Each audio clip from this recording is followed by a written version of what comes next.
Kami dari kelompok 5C, materi kesejahteraan, mata kuliah ekonomi pembangunan. Nah, sebelum lanjut, izin memperkenalkan diri dulu ya. Nama saya Indrana Kusuma Astuti, NPM 17 13 03 10 19, program studi pendidikan ekonomi dari. Dan saya Santika Yunisa Fitri, NPM 17 13 03 10 51. Kami akan menjelaskan 3 poin utama, yaitu yang pertama, apa sih pengertian dari ekonomi pembangunan dan keterkaitannya dengan kesejahteraan. Yang kedua, yaitu indikator dari kesejahteraan itu apa aja sih. Dan yang ketiga, yaitu kesejahteraan dalam bidang ekonomi berdasarkan PDRB di Provinsi Lampung. Lanjut, saya akan menjelaskan terlebih dahulu nih apa itu ekonomi pembangunan. Jadi ekonomi pembangunan itu pengertiannya pada tahun 1960-an itu didefinisikan sebagai kemampuan ekonomi nasional di mana keadaan ekonominya itu relatif statis dalam jangka waktu yang lama. Nah, kemudian dapat naik dan mempertahankan laju pertumbuhan GNP atau Gross National Product-nya mencapai 5-7% atau lebih di setiap tahunnya. Namun, seiring dengan perkembangan zaman, pembangunan ekonomi yang berorientasikan pada peningkatan GNP ini tidak mampu memecahkan permasalahan-permasalahan yang secara mendasar di negara yang sedang berkembang. Hal ini tampak pada taraf dan kualitas hidup sebagian masyarakat di negara sedang berkembang itu tidak mengalami perbaikan meskipun target dari pertumbuhan GNP per tahun di suatu negara tersebut telah tercapai. Selanjutnya, menurut Todaro dan Smith pada tahun 2003 menyatakan bahwa keberhasilan pembangunan ekonomi suatu negara ditunjukkan oleh 3 poin, yaitu yang pertama, berkembangnya kemampuan masyarakat dalam memenuhi kebutuhan pokoknya, dan yang kedua, meningkatnya rasa harga diri masyarakat. Selanjutnya yang ketiga yaitu meningkatnya kemampuan masyarakat dalam memilih salah satu dari hak asasi manusia. Selanjutnya, pembangunan ekonomi harus dipandang sebagai suatu proses agar pola keterkaitan dan saling mempengaruhi antara faktor-faktor dalam pembangunan ekonomi itu dapat diamati dan dianalisis. Nah, selanjutnya pembangunan ekonomi juga perlu dipandang sebagai suatu proses kenaikan dalam pendapatan per kapita, karena kenaikan pendapatan mencerminkan tambahan pendapatan dan adanya perbaikan dalam kesejahteraan ekonomi masyarakat. Hal ini karena biasanya laju pertumbuhan pembangunan ekonomi suatu negara itu ditunjukkan oleh tingkat pertambahan GDP atau Gross Domestic Product dan GNP atau Gross National Product.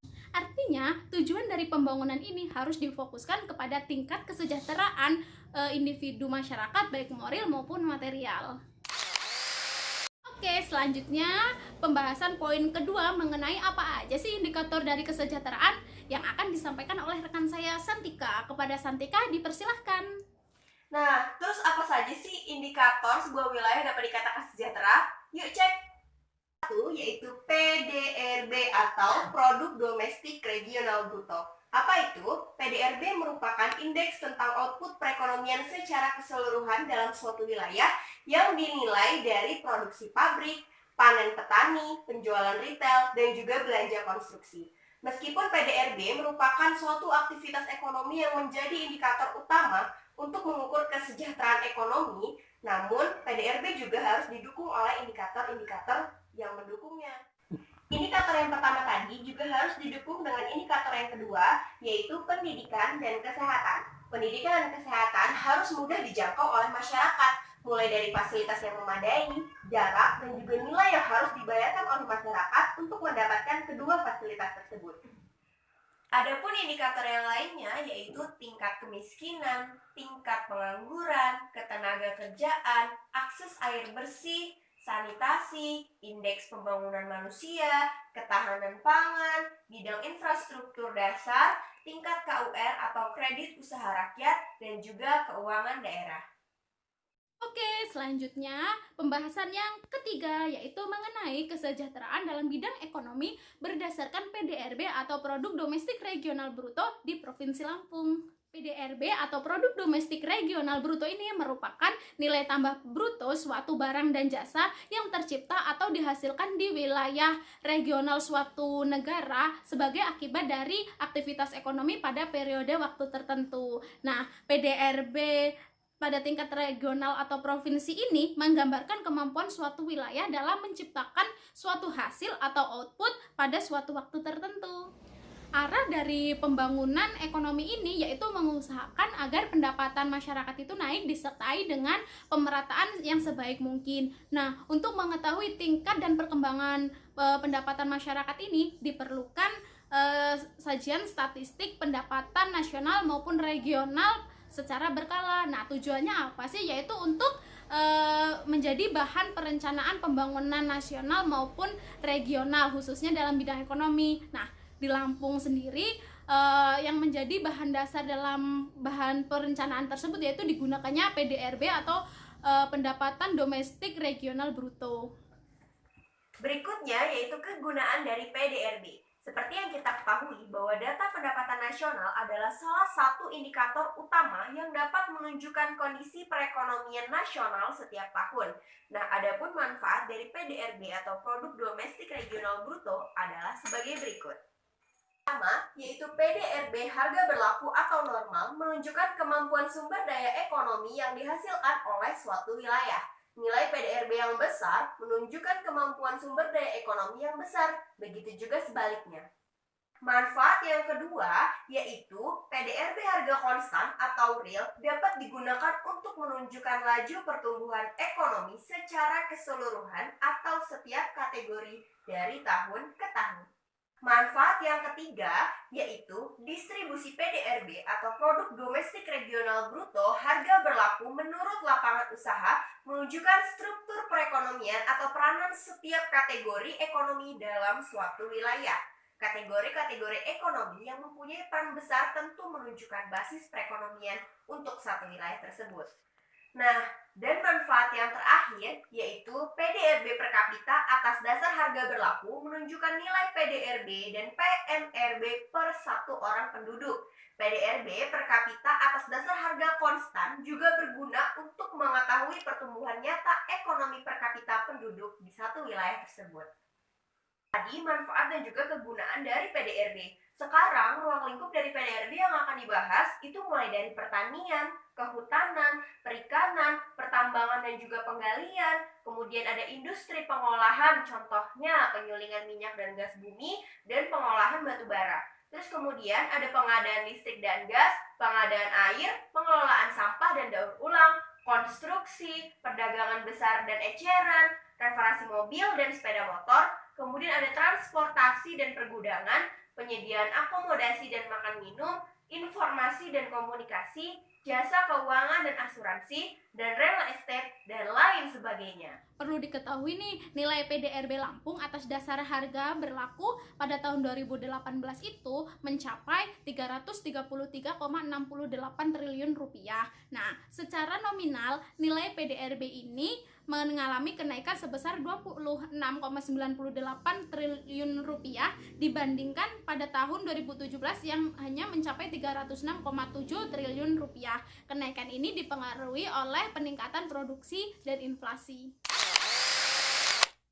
Oke, selanjutnya pembahasan mengenai perkembangan PDRB menurut lapangan usaha di Provinsi Lampung periode tahun 2014 sampai dengan 2018 dan yang terakhir yaitu pada tahun 2019. Berikut ada grafik mengenai bidang-bidang di PDRB, yaitu yang pertama tentang pertanian, laju pertumbuhan PDRB kategori pertanian, kehutanan, dan perikanan di Provinsi Lampung. Nah, bisa dilihat grafiknya di samping ini bahwasanya untuk yang pertama subkategori pertanian yang garisnya warna biru itu dia mengalami kenaikan dari 2014 ke 2015 itu mengalami kenaikan dari 2,54% menjadi 3,93%. Namun kemudian mengalami sedikit penurunan di tahun 2016 menjadi 3,16%. yang kemudian pada tahun 2017 nih mengalami penurunan yang sangat signifikan hingga mencapai minus 0,22.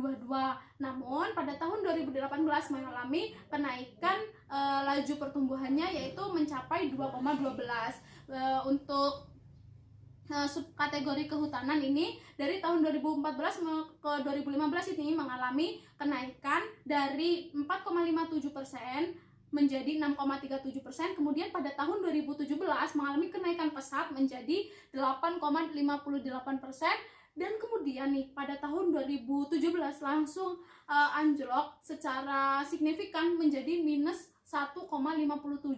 Namun kemudian pada tahun 2018 kembali naik mencapai minus 0,34. Nah, selanjutnya untuk subkategori perikanan yang garisnya hijau, dari tahun 2014 ke 2015 ini dia mengalami penurunan yang signifikan, yaitu dari 6,18% menjadi 1,66%.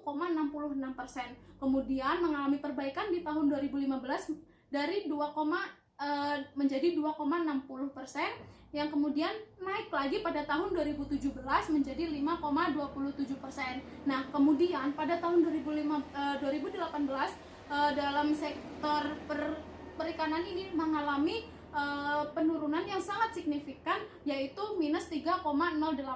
Nah, di bidang perikanan ini pada tahun 2018 ini mengalami kemerosotan atau penurunan yang drastis dibandingkan dengan sub kategori lainnya. Lanjut, laju pertumbuhan PDRB yang kedua yaitu di bidang pertambangan dan penggalian di Provinsi Lampung. Bisa dilihat di grafik di samping kiri saya ini bahwasanya rata-rata subkategori mengalami kenaikan dari 2014 ke 2015, puncaknya yaitu 2017, dan kemudian mengalami penurunan, semua kategori mengalami penurunan di tahun 2018.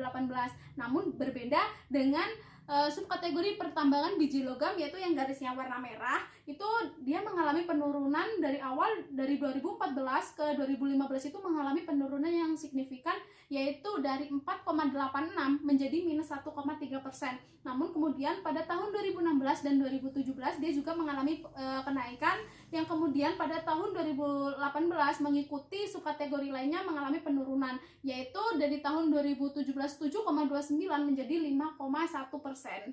Nah, grafik yang selanjutnya yaitu tentang laju pertumbuhan PDRB kategori pengelolaan sampah, pengadaan air, limbah, dan juga daur ulang di Provinsi Lampung. Cek. Oke, bisa kita cek. Nah, grafiknya mengalami fluktuatif atau mengalami naik turun seperti grafik yang ada di sebelumnya. Pada tahun 2014 naik dengan cukup tinggi, yaitu sebesar 7,49%.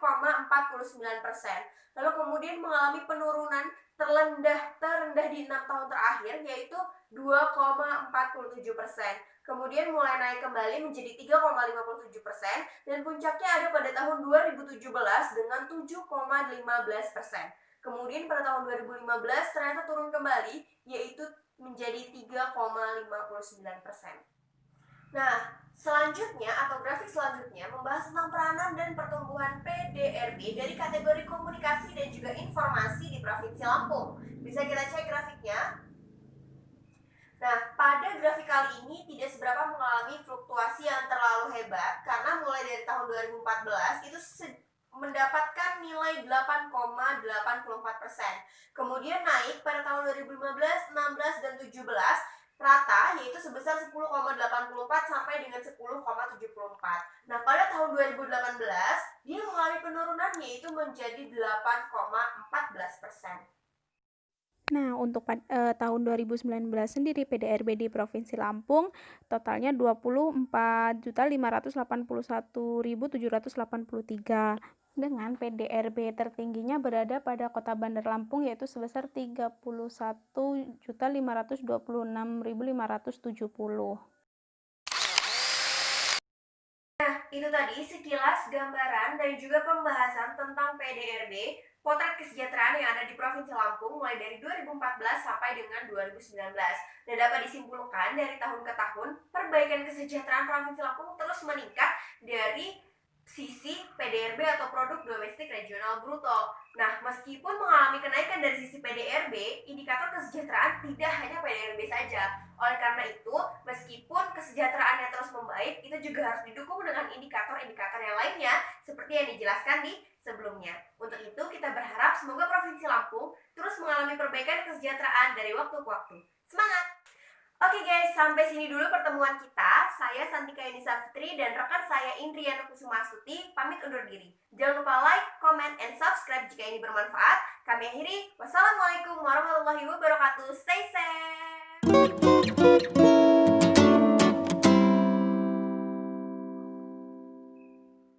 rekan saya Indriana Kumusuma. Program studi. Apa sih teori kok apa sih